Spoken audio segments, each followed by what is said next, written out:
Cattinson is a singer, writer, biology student, and social media personality. She identified as a transgender man for over 15 years and began taking testosterone at the recommendation of doctors and trans activists, which we talked about in part 1 of our conversation. In part 2, we explore how Cat is demystifying gender identity theory. After many hours of research and speaking with a diverse group of people who have been harmed in various ways, she decided she had to use her platform to speak out.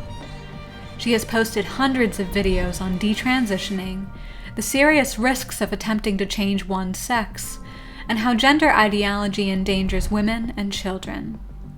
She has since received backlash from trans activists, allies, and even California senators. Cat has received death threats and has been banned from social media multiple times. Once a Democrat, she no longer feels supported by her party and considers herself politically homeless. With part 2 of our interview, I'm Sienna Mae Heath, and this is Leaving the Left for Liberty.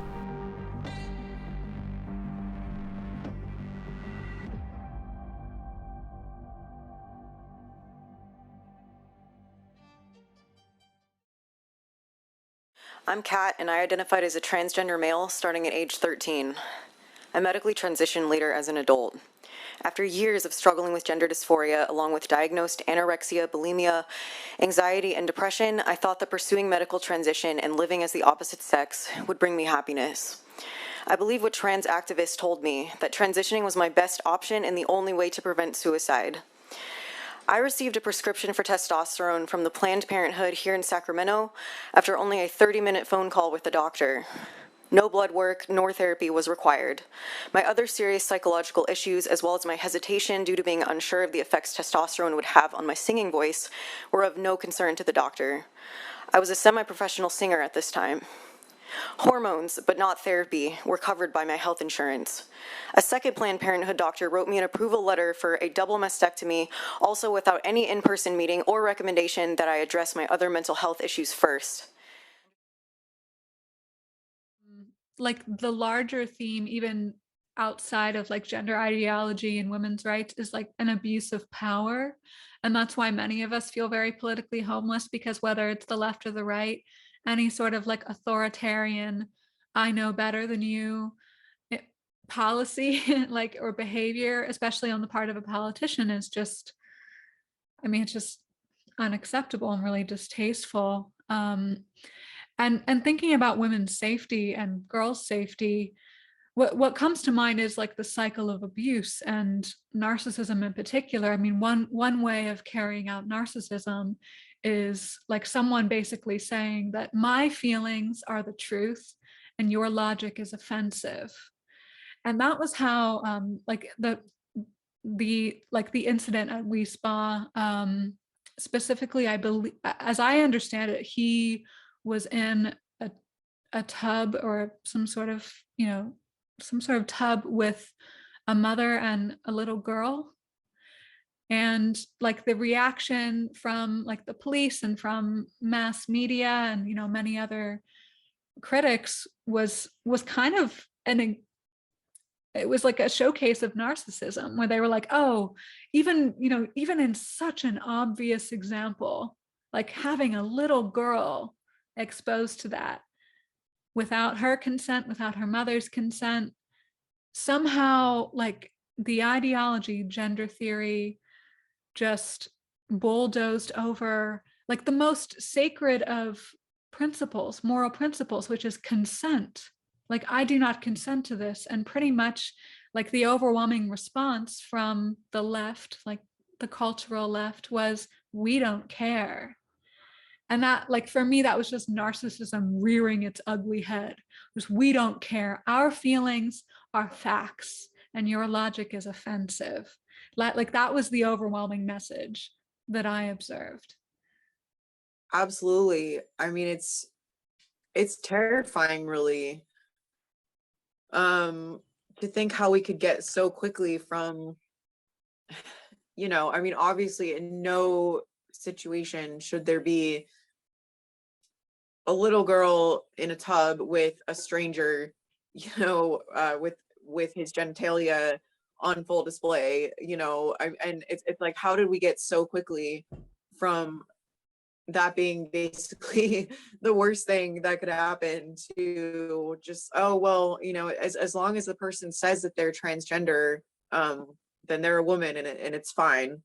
You know, it makes no sense. And I posted a video some time ago as well about, you know, just there's been some concerns raised by Leah Thomas's teammates about just the full nudity in the locker room, and, you know, basically Leah expressing an attraction to women, and then just being like, you know, everything out in the locker room, and that it doesn't matter if the girls feel uncomfortable. Their coach just says you have to deal with it anyway. And that is just such a theme of this movement. It's like, you don't like it, you feel unsafe, well, that doesn't matter, because, you know, you're cis, and this other group is, you know, they're far more oppressed than you and far more unsafe than you. So, you know, you should just shut up and deal with it. I mean, it really is just like, ironically, it's just the ultimate sexism, you know, like women should just, we're not even allowed to talk about it without being called transphobic. So yeah, it's unbelievable how we got here so quickly. It is. And I know you've received an overwhelming amount of backlash since you started sharing your story of detransitioning and just your views on things. What happened with the California senators? So so there was a bill recently, it's Senate Bill 923, and there's been some revisions since there's been some revisions since I first read it, but essentially what the bill entails is that all medical professionals in California will have to go through a training where they will be taught by trans activists how to treat trans patients. And originally these were not medically trained people that would be conducting the training. They're literally just, you know, ideologically driven activists. And you know, and I know what trans activists are pushing for, because I've been through it myself. I've talked to many of them. You know, I've heard the arguments for like affirmative care, and the informed consent model is what they want everywhere, which is basically, you know, a person goes in, they say, I have gender dysphoria, I identify as trans, or a man, woman, non-binary, whatever their identity is. And the doctor is just supposed to be like, okay, here are the risks, which again, they don't even know all of the risks because of the lack of studies. So it's not truly informed consent. And then they just say, you know, sign this, and then you get your hormones on the first visit. They're trying to eliminate all requirements for, you know, any type of legal or, you know, having to see a psychiatrist, having to get approval from a doctor, and anything like that. They're trying to like eliminate that. And so basically these trans activists would be training all of the doctors in California. I believe it goes further than just doctors. It's anyone working in a medical facility that will have contact with trans patients. So, you know, it could be the receptionists, nurses, whatever. And so it's going to be horrendously expensive, for one thing. And the other thing is that if a doctor does not follow the instructions of the trans activist, so let's say, you know, like I'll use myself as an example. I was someone who had, you know, a host of other mental health issues that should have been concerning to the provider who was treating me. But, you know, if they're practicing affirmative care, they're supposed to just affirm the identity no matter what. They're supposed to, you know, basically give the hormones to anyone who asks, give them what they asked for, or refer them to someone who will provide that care. And if they don't do it, then they essentially are forced to go back to the training as, so they no longer are operating under their own medical expertise or according to their training. Instead, they have to adopt this ideology and these instructions from, you know, untrained activists. So I went to the Senate to speak out against that bill, and I told my story of detransition. I told how quickly, how just how dangerously these medications are being given out. And they basically just dismissed me and said, well, we know that can't be happening because you have to have a diagnosis first, and you have to go through a certain number of visits to have a diagnosis, which is just complete bogus information. Because if you go to Planned Parenthood's website, they say right on their website that hormones are basically guaranteed during the first visit. So anyway, I spoke out about it. They basically called my story rhetoric, and there was about 50 people, at least 50 people, who called to oppose as well. And they just, they wrote all of them off as rhetoric as well. And so that's just the narrative. Either you're on board with all this ideology, or you're transphobic. Even if you're just sharing your personal story, you're transphobic. So So yeah, it didn't go well, frustrating. but Yeah. I was happy I at least did it, and said my piece, and I'm not going to stop fighting. Thank you. Thank you. And you made a good point. Even if you are detransitioned, or even if you are trans identified, somehow, like, there's just no cracking this ideology. Like, they are so bullheaded. Even trans identified people, like, I'm thinking of Blair White, Buck Angel, Rose of Dawn, all trans identified. They seem like fully transitioned, like they're committed. And yet, even when they diverge from the ideology, they're not heard. Like, I had an interaction with someone a while back who, so I had noticed that a trans woman actually signed the letter that J.K. Rowling had signed with a bunch of other writers and academics about freedom of speech back in Harper's Magazine a couple years ago.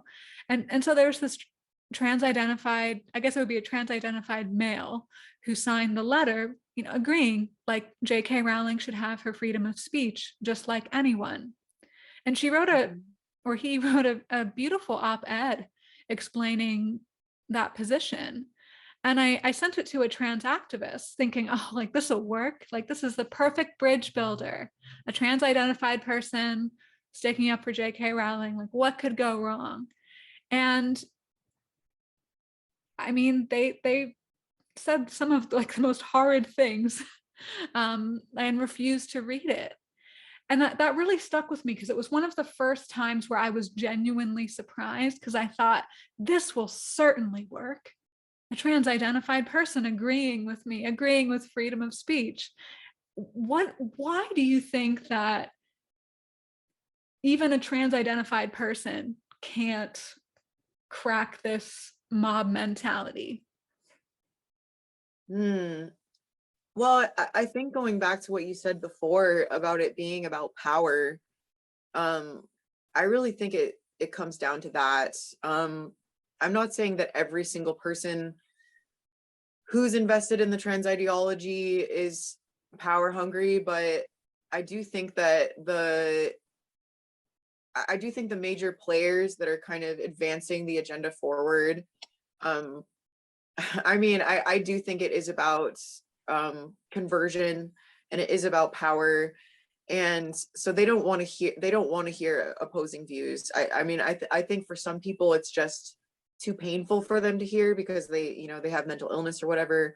But I think in terms of the people who are really furthering this agenda, they want to just silence the other voices. Like you're not going to be able to convince them, because it's not even about helping people for them, or it's not about truth for them.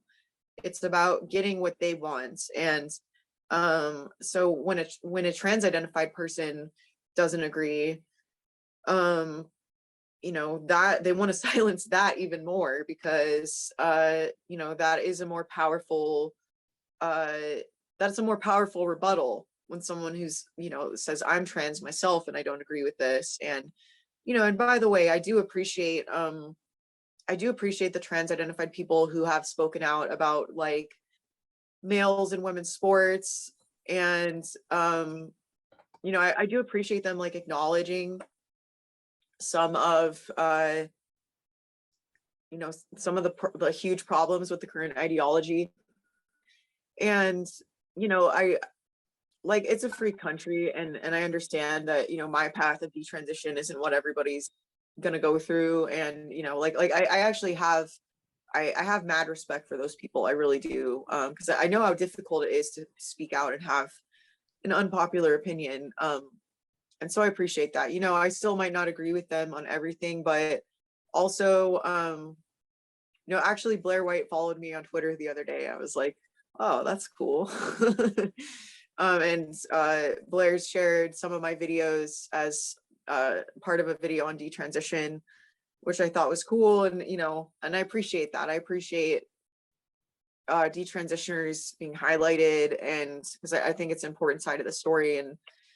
And so anyway, not to get too sidetracked, but, you know, it's kind of the same thing as when, you know, someone's, you know, Black and conservative or something like that. It's like suddenly you don't care about people of color speaking out. Like if they have an unpopular opinion, then it doesn't matter anymore. Or and I just think it really exposes the hypocrisy, where it's like, you know, basically this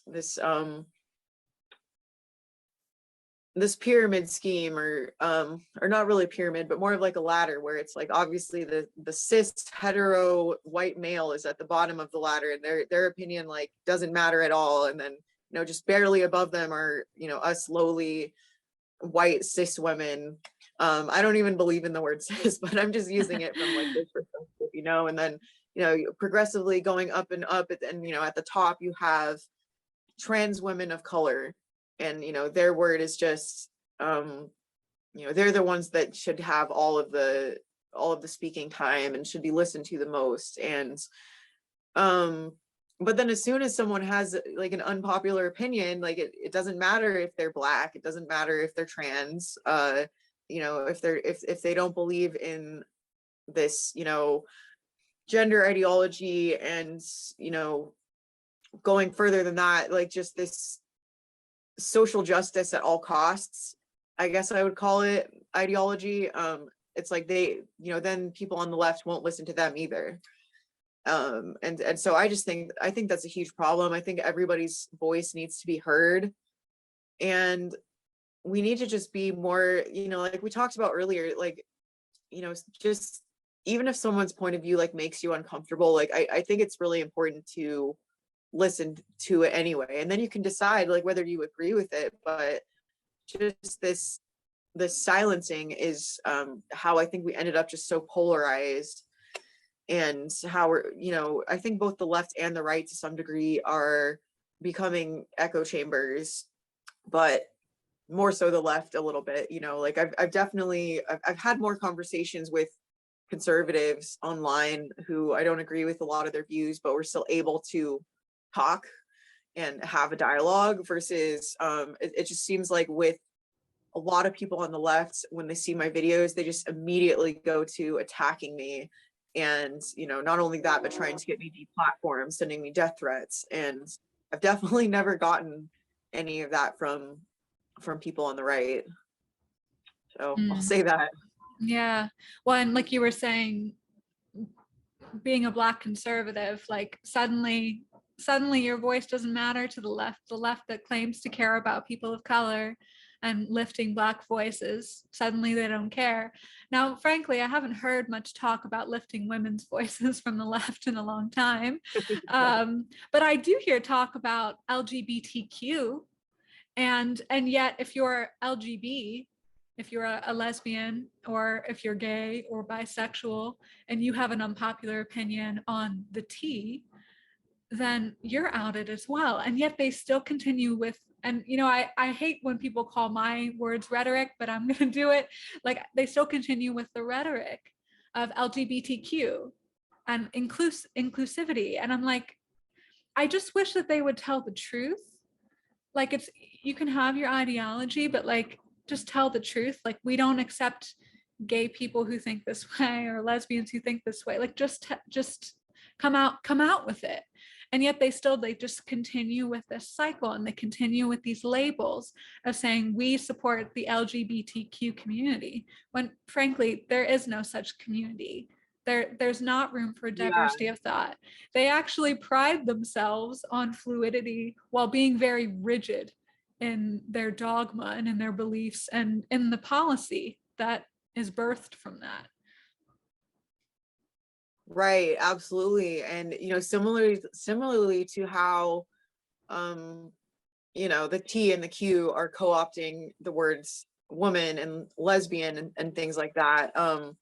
These words gay and lesbian are actually being taken away from people who are actually gay and lesbian, because now people who are only attracted to one sex are being called genital fetishists.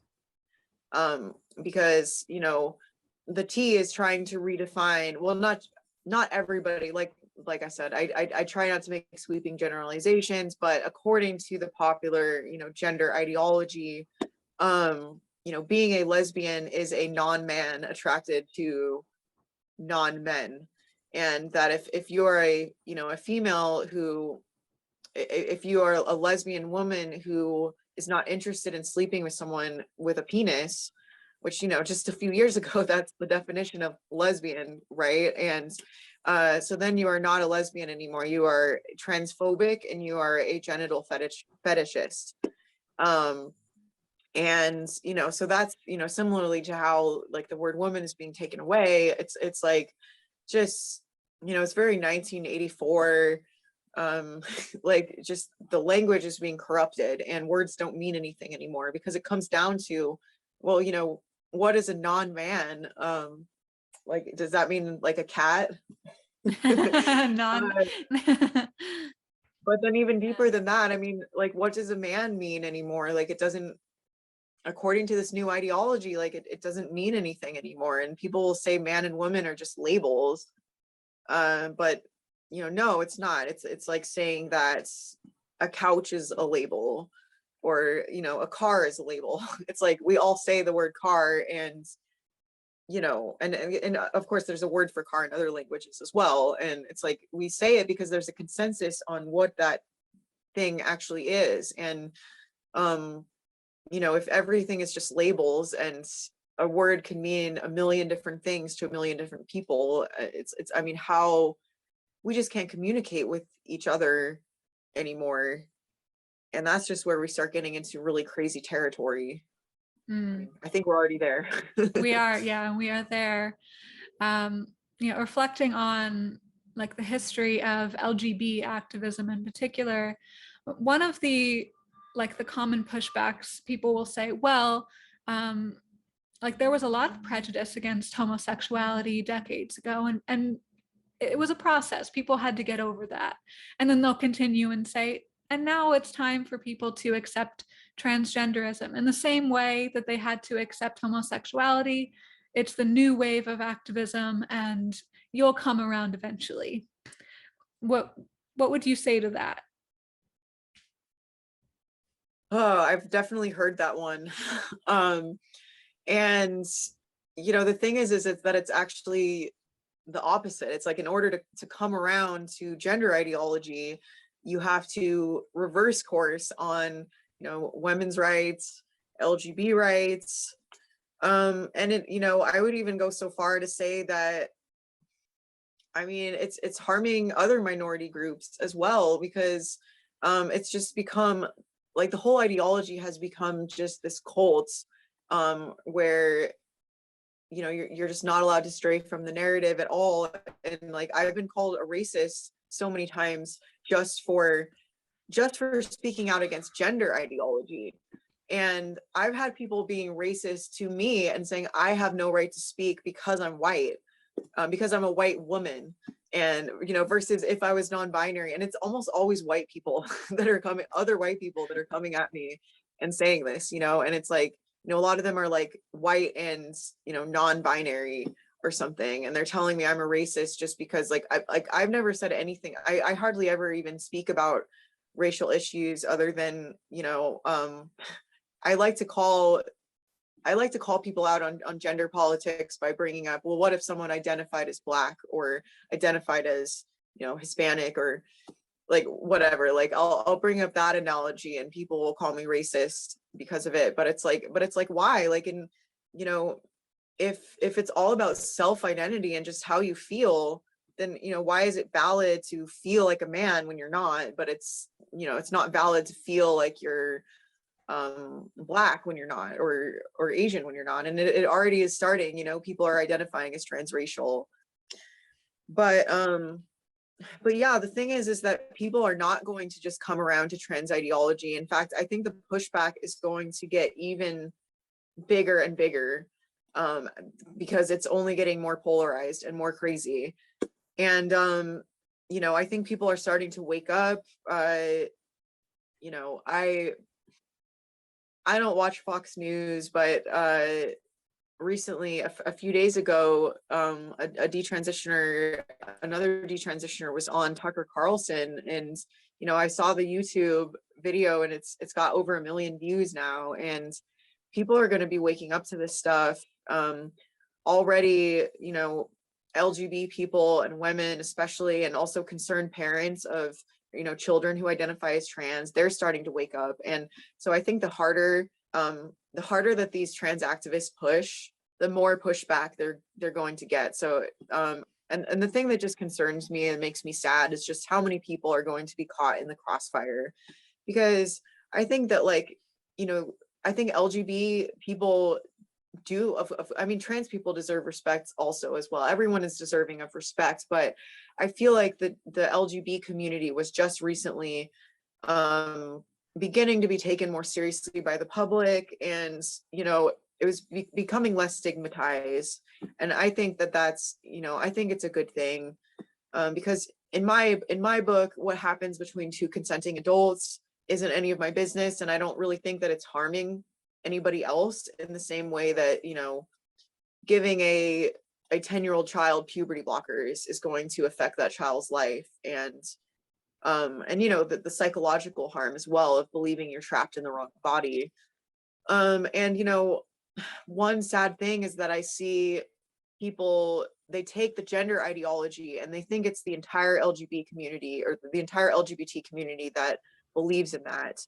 And they just lump them all into one category. And I definitely see a backlash of homophobia as well, because people just think it's all the same thing because they're not informed about it. So I feel that part of my mission as well is to just separate the two. Like, being gay or lesbian is not an ideology. Like that is something that you can't control. It's just who you're attracted to.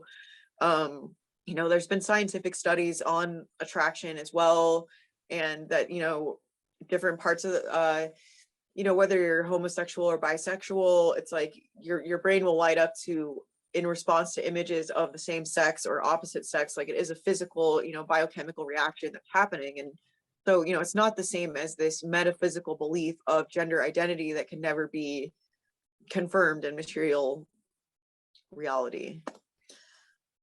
Listening to you talk, I was also thinking about all the people that are caught in the crossfire of this.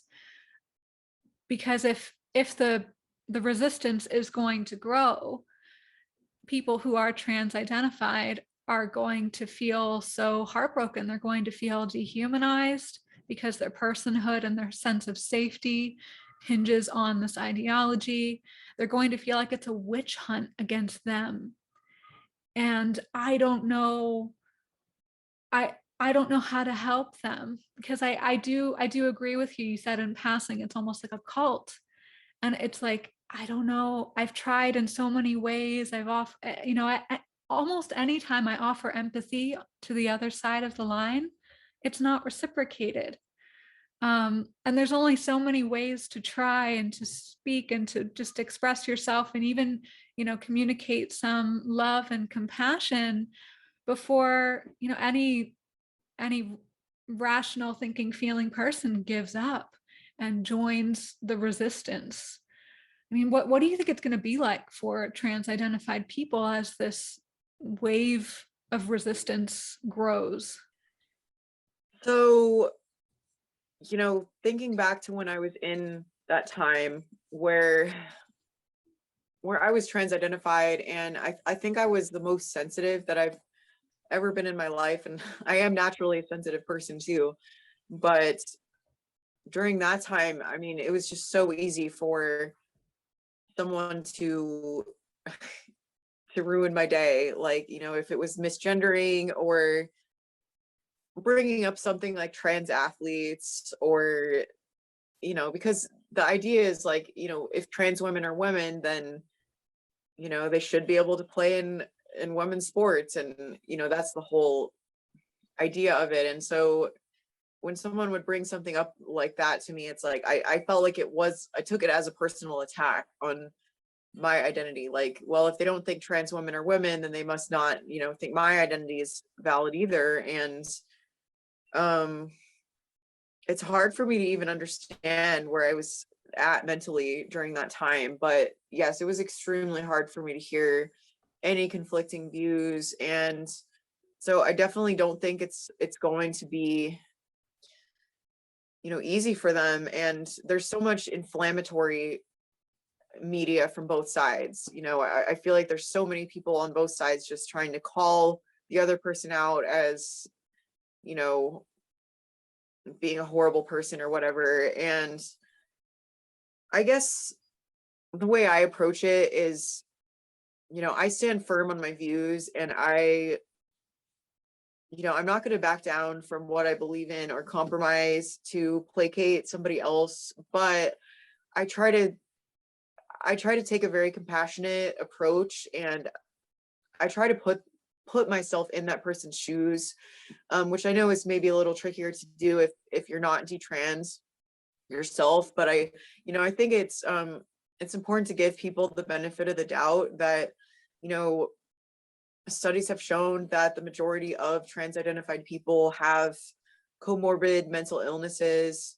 A lot of them have trauma, abuse in their past, or, you know, just for whatever reason, they're not feeling comfortable in their body, and they're having a really hard time. And I think approaching it from that angle and trying to hold space for them, even if they do lash out at you. And obviously, you know, there's a time and a place for everything. Like, if someone just keeps being awful to me and, you know, verbally abusing me or something, I'll just block them.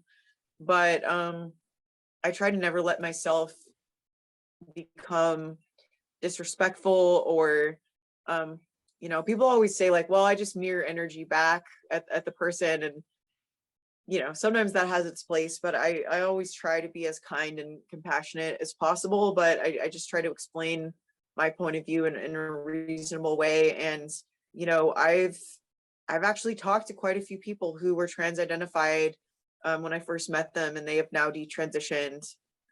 And you know, just patience, because most people do not change their minds overnight. Like, you know, it took me 6 months to really reject the gender ideology, because, you know, like at first I was still uncomfortable being a woman, even though I had gone off testosterone. So that was where the non-binary identity came into play.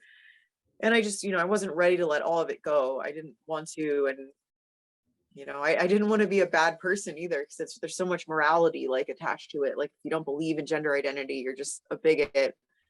And but yeah, it took me about 6 months to fully, like, I guess, ideologically detransition as well. And so, you know, I have trans identified people coming on my TikTok page, especially, all the time, and just kind of asking questions, and, you know, sometimes making arguments of their own. And as long as they're not being disrespectful, or even if they are, but not, you know, if they're being a little shady, but not like outright hateful, I'll still sometimes engage. And, you know, I just try to explain things as calmly and like logically as I can. It's hard sometimes, like sometimes I get really frustrated, but and I think that is how we're going to make things the best for those people, you know, because I don't think enabling someone's mental illness is kind. I don't think altering language to fit a delusion, or, you know, or giving up giving up my own boundaries and my own beliefs to make someone else more comfortable. I think that's not actually love, that's enabling. And so I think just sticking to your guns, but doing it in like a kind and compassionate way is really the way to go. And that's just the way I see it. Although it's really hard. And, you know, I think people are really justifiably angry about, you know, the direction that this movement is headed. And, you know, I feel like it's always women that people are like, oh, you know, you have to just be calm and and unemotional all the time and just be kind and like never get upset. And so I also like when I just see like a woman, you know, on TikTok or whatever, just going off about like all this stuff, like I'm also like, yeah. But, you know, in my experience, the best response that I get from others, which is what I'm looking for, is, you know, I really just want to encourage dialogue and conversation. And it's really when I just kind of just try to be calm and reasonable about it. Mm. Something that's coming up for me is the difference at times, the difference between having just a difference of opinion and a difference in values. I'm curious, like, have you come to a place in any of your relationships when a difference in opinion has created a difference in values and you've had to end that relationship? Um, I've had quite a few relationships end since detransitioning. Um, so you know, it's unfortunate. It's been hard. You know, I think that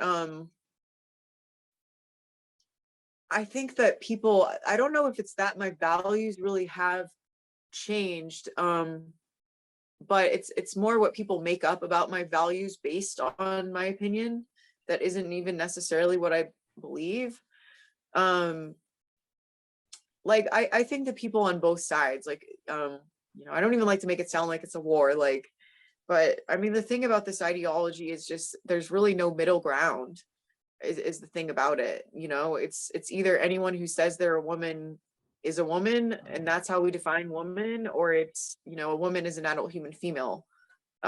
Like there really isn't a middle ground when it comes to that central, you know, dogma of the gender ideology. And but I think people on both sides are really you know, the majority of people on both sides I think are doing what they think is right.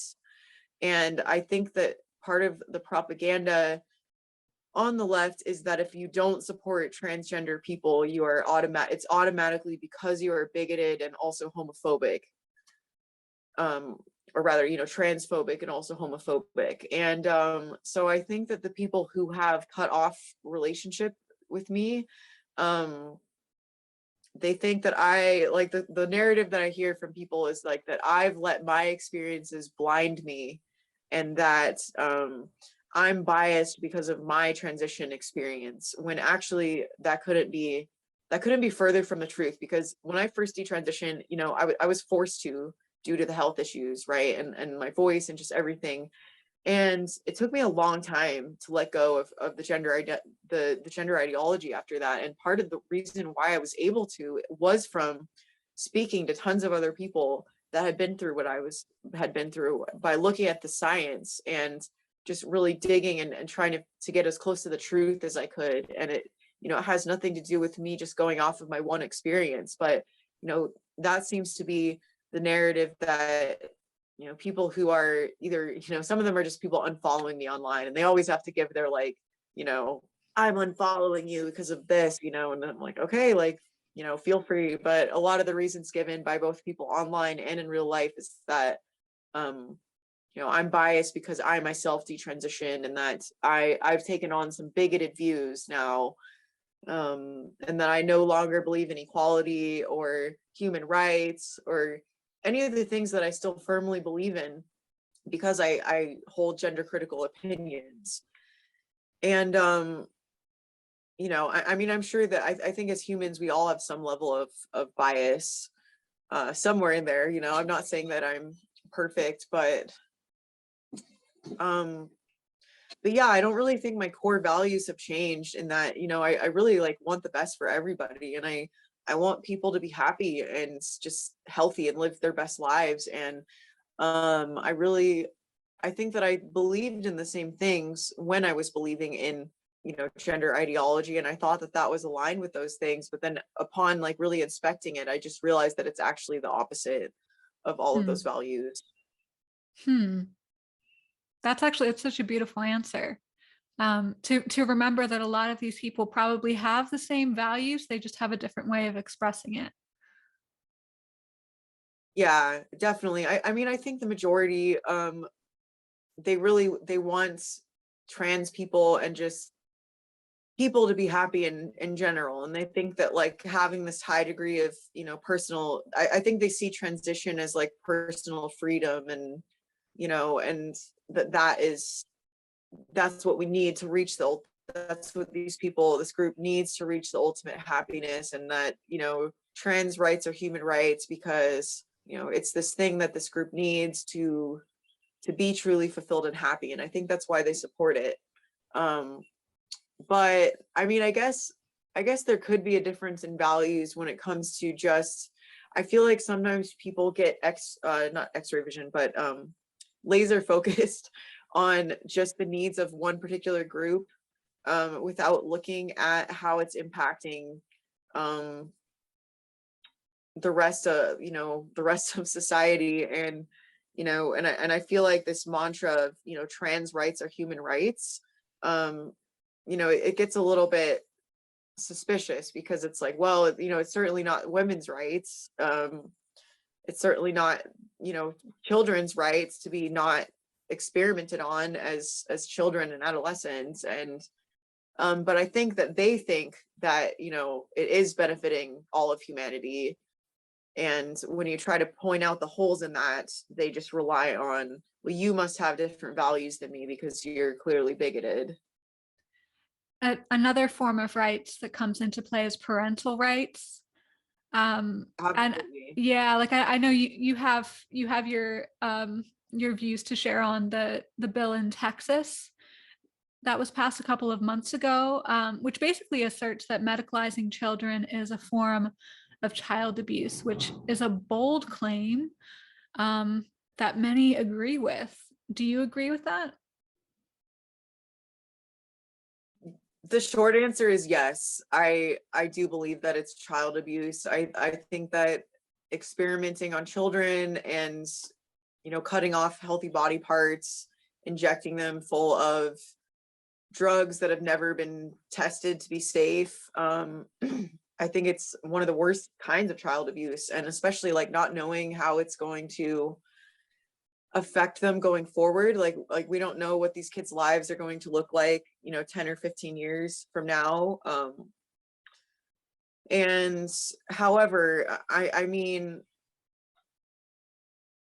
I think that the responsibility should be placed more on the medical professionals. And like I think a lot of these people um who are writing the guidelines for, you know, like WPATH is Canada, but you know, I know the AAP has come out with, you know, they've endorsed children medically transitioning now, and it's all just you know, I always think I sound like a conspiracy theorist when I say this, but you know, you have to follow the money, and you've got pharmaceutical companies funding researchers that are researching trans medicine, and then you've got these people writing the guidelines that are undoubtedly being influenced by trans lobbyists and pharmaceutical companies. And um, so, you know, I don't know how long it's going to take, but I think that these people need to go to jail.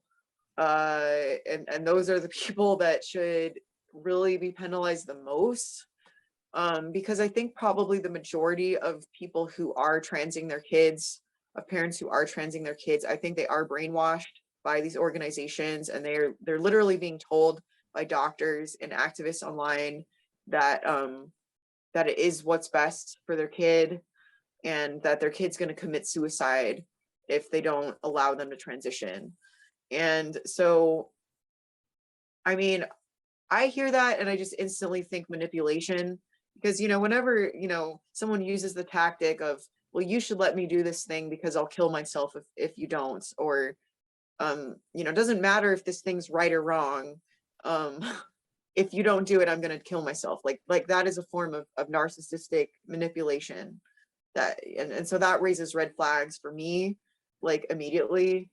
But these parents don't know and they're scared, and that's what they're hearing from medical professionals. And so I don't entirely blame them for that, although I do still think that they're enabling child abuse. And right now the short path to stopping medical experimentation on children is to criminalize it as child abuse. Then I think it's better than nothing. But yeah, just on a larger scale. Oh, and just briefly, I want to mention that I do think there are some parents that benefit in some way from having trans children and are kind of using them for clout. I think they're a much rarer they're much a rare breed of parent that are actually doing that, but I see it on TikTok. I see it actually quite frequently with parents that are just affirming their trans 3-year-old or whatever. But I think the majority are just scared. So I really think it's these pharmaceutical companies, it's the researchers that are taking bribes and twisting the science, and then it's these organizations profiting off of writing phony guidelines.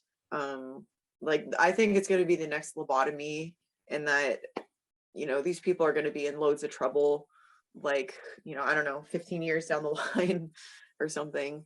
It's possible. You mentioned science, and what I find really interesting about both sides is they actually have something else in common, besides their concern for parental rights. They also, there are people on both sides, I will say, that believe that science as an institution has been corrupted. Like one side believes that gender is a form of colonialization, and like it's been in the for like thousands of years we've just been manipulated to believe that there's only men and women and the occasional intersex. And then the other side like believes the same thing, in essence, that science has been corrupted as an institution, and they believe that there's a transhumanist agenda behind the push of gender ideology. Could there be any nuggets of truth in what they're saying? Like both of those narratives? I mean, basically that science as an institution has been corrupted. Oh yes. I mean, I think that I mean, like all things that humans do, science is a field that can be corrupted as well. However, I don't see it as just I don't see it as a black hole that can't be fixed, or that it's just going to keep getting worse and worse. I do actually see some light at the end of the tunnel, because I mean, well, I mean, like one example is this might seem tangential, but did you hear about the company Theranos, and Elizabeth Holmes was the CEO? There's a dramatization on Hulu about it, but basically she had this blood testing company that the technology was fake and didn't really work accurately, and it became $1 billion company before there started the public backlash. Basically took them down, as people were getting inaccurate blood tests. There were whistleblowers, and the thing ended up getting shut down. But I think if enough people are getting harmed by this agenda, I do think that transhumanism is an interesting idea. I honestly haven't looked into it enough. I haven't looked into all the theories enough to really confirm for you whether I know that that's what's going on or not. I don't know. I personally just look at it in terms of greed and power, and and who's really going for that. But I think that there's going to be so many people harmed by this, like, sadly. I mean, it's already happening and it's going to continue to happen because more and more children are being indoctrinated into this. And I don't think that this group has enough power to shut down, likely hundreds of thousands, maybe millions of people who are going to be permanently sterilized. They're going to have brain damage, osteoporosis at young ages, just, absolutely horrendous health effects. And also there's the religious side of it as well. And like one of the American values is freedom of religion. And already churches are getting in trouble for not validating trans identity and things like that. And there's a lot of people in this country who are religious, and I don't think, like, even if it is a small elite group that is controlling this agenda, I don't believe they yet have so much power that they're going to be able to silence hundreds of thousands to millions of people who are going to eventually speak out about this. And half the country typically, even though traditionally I've been more aligned with the left in terms of politics, less so now, but I mean, the Republicans don't support any of this stuff, like I said, this Helena was just on Tucker Carlson, and so I know that that side is going to fight tooth and nail to stop this ideology from taking over everywhere. And I see some people on the left as well who are becoming disillusioned with it. So anyway, I don't think it's hopeless, and I certainly don't think that science has been made completely obsolete and no longer valuable because of this. Although it does have its problems, just like many other fields do.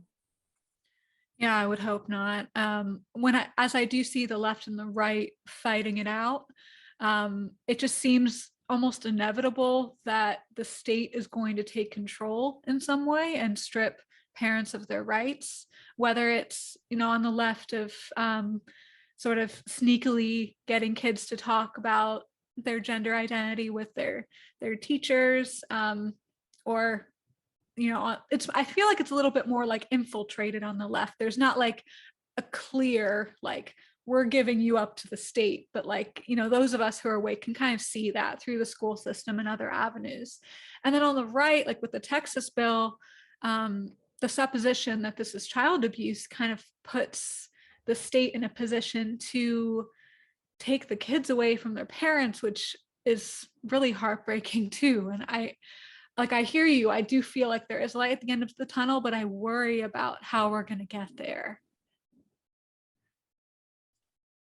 Yeah, absolutely. I mean, I think there is going to be a ton of fallout. We're already seeing it. I mean, I'm friends with a lot of parents who have kids going through this, and I've heard, the courts are getting involved in their situation. One of them is, it's like, I guess if there's two parents, both have to give consent for puberty blockers.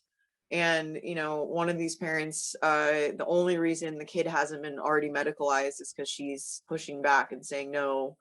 And yeah, I mean, it is scary that to think of kids being taken away from the parents. I mean, when I think about the Texas situation, and it's like, would I rather a kid being put on puberty blockers, or would I rather them being taken away from the parents? Like, are they being taken away and put in another situation where they could be in foster care and then medicalized? Like, that's not good. I obviously don't want to see that happening. But I just when I think of the effects on the brain, like with puberty blockers, and going straight from puberty blockers to cross-sex hormones, it affects the way different parts of the brain function, and basically it will never develop normally. So they're going to end up permanently disabled from from the puberty blockers. And it's just such a difficult decision. Like, would I rather see kids permanently disabled or taken away from their parents? And so in that situation, like, I would lean towards like, let's just do whatever we need to not medicalize the kids, because it is permanent. But then of course in California, you have kids, calling CPS because their parents aren't affirming their gender identity, and that's considered child abuse. In Canada, it's officially considered child abuse, and California is kind of heading like the same way. And so then what happens in that situation is they're taken somewhere where they're able to be medicalized by the state, and not be emancipated and not need the parental permission. And yeah, like, I don't want to see any of that happening. I kind of like, I think it's important to talk about like what is the best case scenario here, like what can we do to protect these kids? And it's like, I'm just one person. I feel so small sometimes in this situation. Like, I don't know how to solve all the problems, but I do know that truth comes first. Truth and protecting the next generation, should be our most important values as Americans. And everything else must branch off from that. I forget who this quote was by, darn it, but it goes, if the truth will destroy it, it should not exist. Oh, I've And seen that. Yeah. So that's just how I feel about this whole thing. And any policy, any whatever, it has to be based on the fact that like, gender identity is unscientific, and humans cannot change sex. Men are not women, and women are not men. So anything that goes against that, or is going against those claims, it's not founded in reality or truth. So we should be skeptical of it. Yeah. As we come to a close, do you want to take a look at that Twitter thread about like the chromosomal sex and biological sex? Because like, as I hear you talk about truth, I mean, I love exploring ideas. Like, and if we're wrong about this, like, I want to know, I want to know if I'm wrong.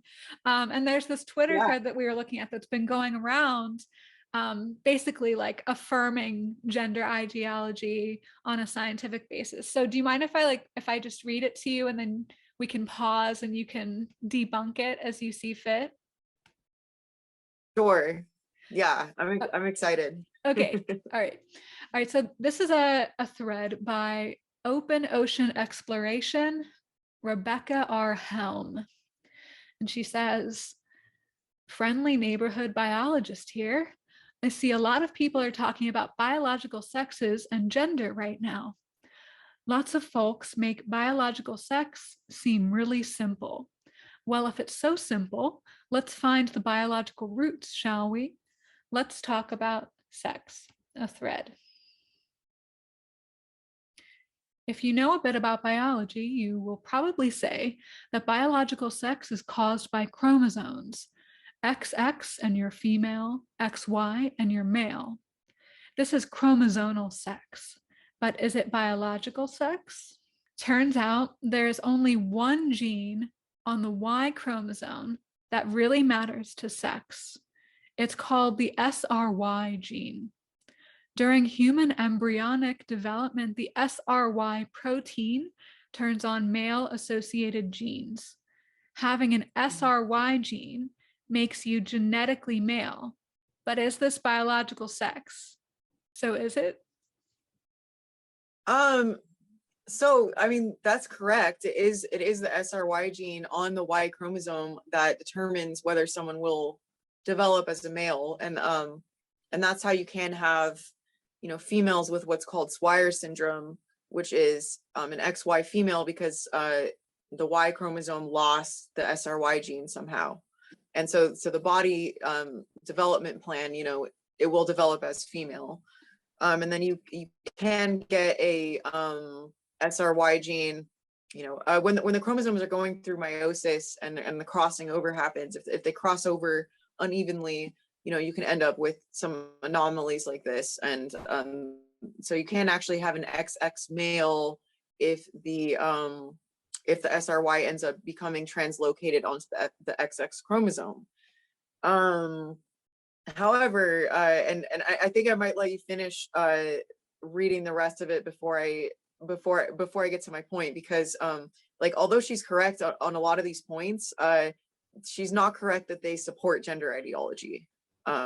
So it's in the interpretation. Yeah, yes, because she's describing an anomaly. Okay, so she continues. Yeah, I mean, Yeah. so the example that I thought, oh, sorry. Yeah, why don't you finish, and then I'll give what I think is a really good analogy for all of this. Okay. She writes, sometimes the SRY gene pops off the Y chromosome and over to an X chromosome. Surprise. So now you've got an X with an SRY and a Y without an SRY. What does this mean? A Y with no SRY physically means you're female. Chromosomally means you're male, XY, and genetically you're female, no SRY. An X with an SRY means you're physically male, chromosomally female, and genetically male. But biological sex is simple. There must be another answer. Sex-related genes ultimately turn on hormones in specific areas on the body, and reception of those hormones by cells throughout the body. Is this the root of biological sex? Hormonal male means you produce normal levels of male-associated hormones, except some percentage of females will have a higher level of male hormones than some percentage of males. Ditto, ditto, female hormones.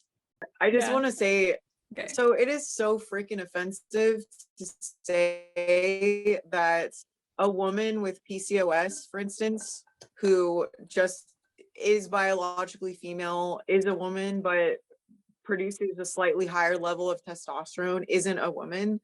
Like, that is so incredibly, it's completely co-opting a group with a disability for an agenda, for ideological purposes. Or, similarly, there are males who, due to a health condition or whatever, they have low testosterone, but does that make them not men?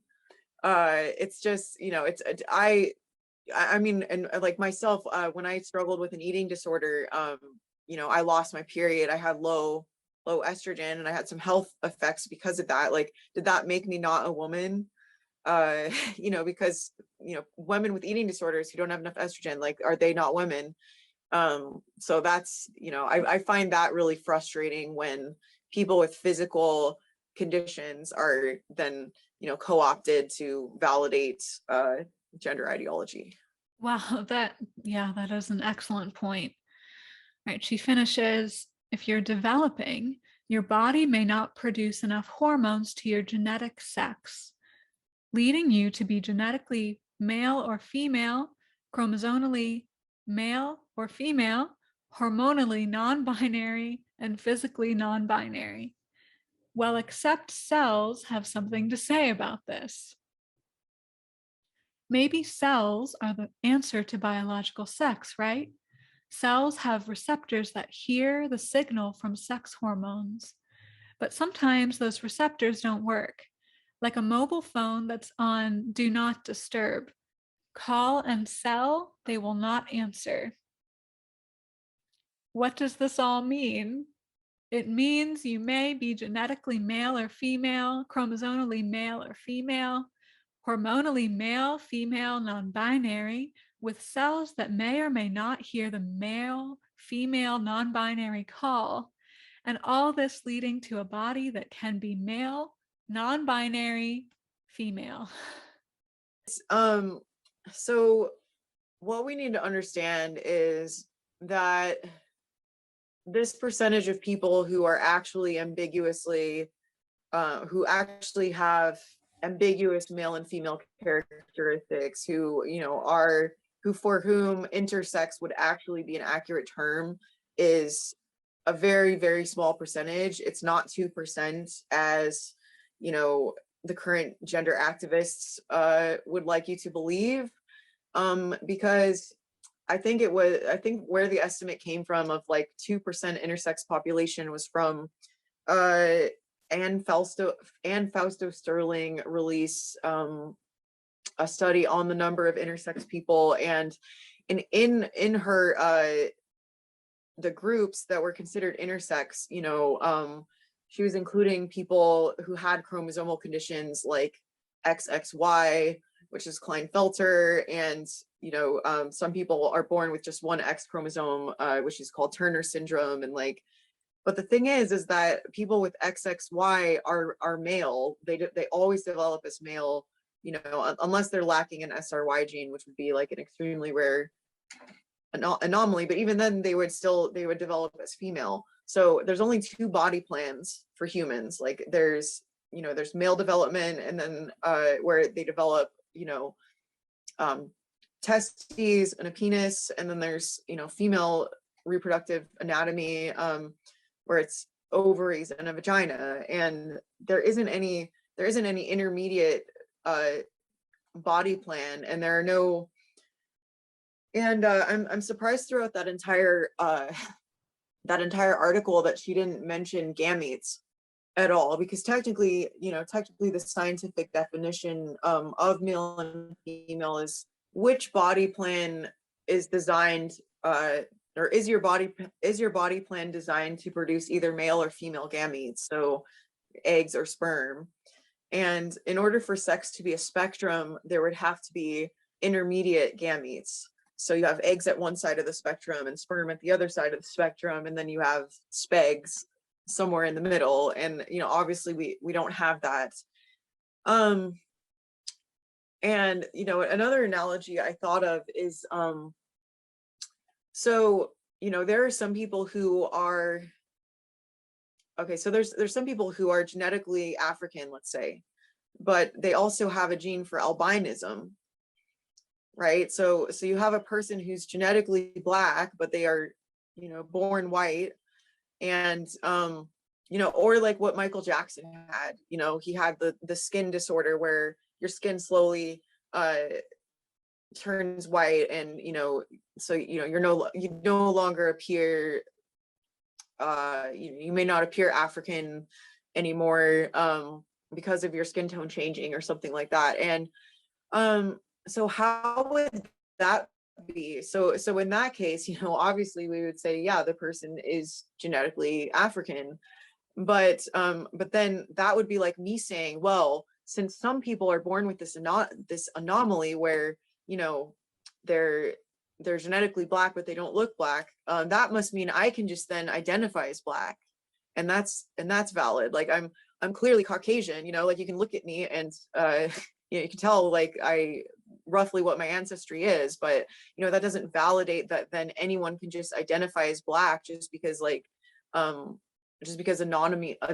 exist. And, you know, when we're talking about trans identified people, the vast majority are people who are clearly biologically male or female, who are identifying as the opposite or just identifying as non-binary.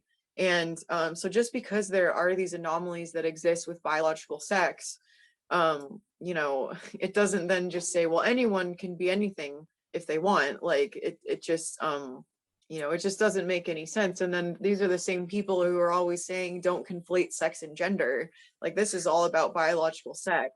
And then we're trying to say, well, gender is separate and that's what we should count. Like we should just count gender identity. So then it honestly makes the entire thread like pretty irrelevant, and it makes the intersex conversation pretty irrelevant, because, you know, if the whole idea behind the movement is replacing biological sex with gender identity, and that gender identity is all that matters, I feel like this intersex argument is just brought up to confuse the issue. And it really, honestly, like, I'm not intersex, but it does make me upset for people who are, because, you know, I'm sure a lot of them aren't happy about being brought up to further an agenda, because in their case it is a it is a biological and physical condition that they're born with, and it's very different than someone having a psychological condition of gender dysphoria. I have heard those concerns raised by intersex individuals too, that they feel in a way erased or used to perpetuate the ideology. It's so complicated. Thank you for helping me unpack that thread, because it's something people send that to me all the time, and I'm like, I don't know. I'm not a scientist. I don't know what to say.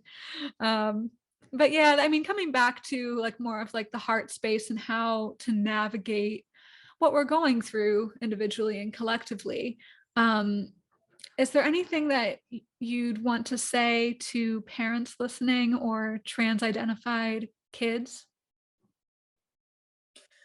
Oh, absolutely. So for parents, I would just say, coming from someone who was a trans identified kid, and just the way my parents responded to me, like they really thought they were doing the best thing by being harsh with me and by just trying to kind of, I guess, talk some sense into me.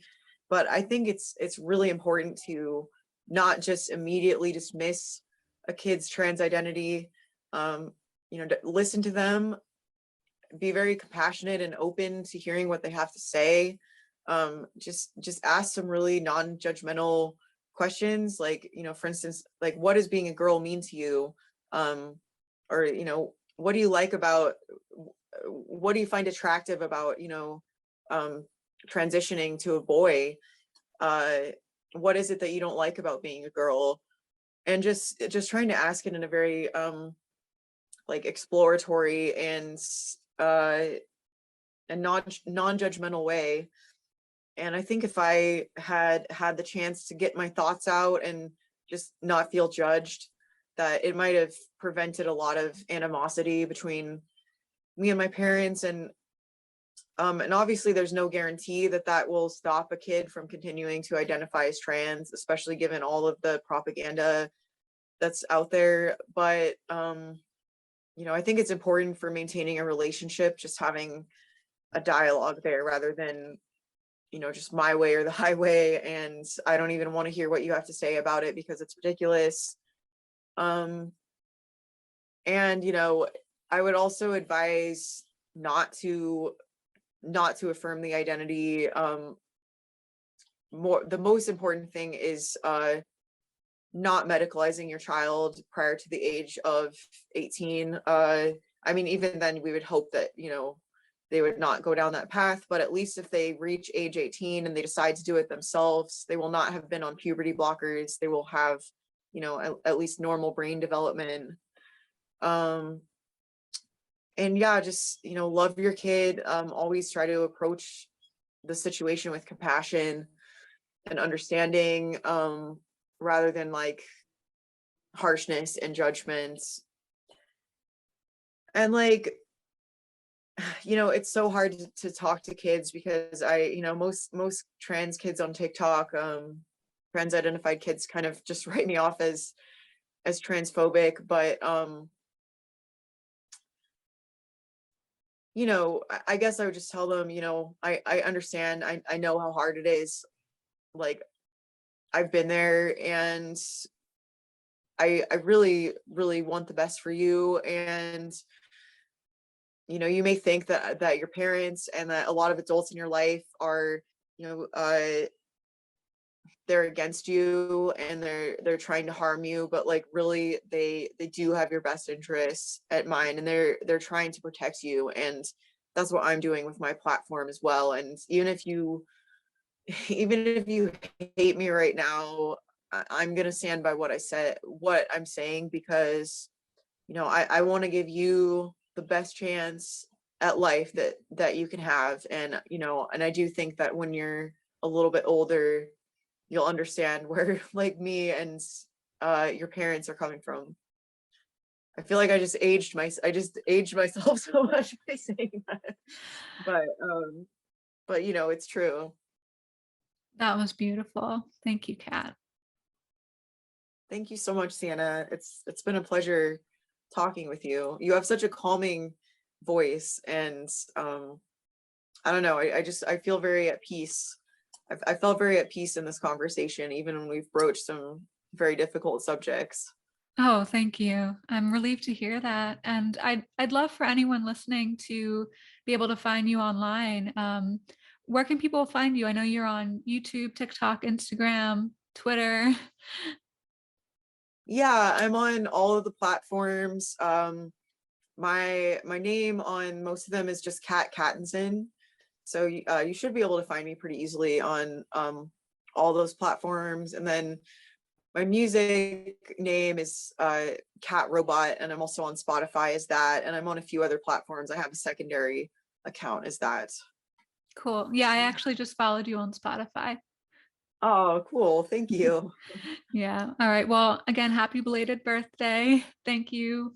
Thank you for gathering with me today. This was like a real treat and it's giving me a lot to think about. I'm probably going to listen to this again and maybe like text you some other questions. I'm so grateful for people like you who are in the bridging space and who can see both sides and multiple angles and come at this from a place of love and compassion. Thank you.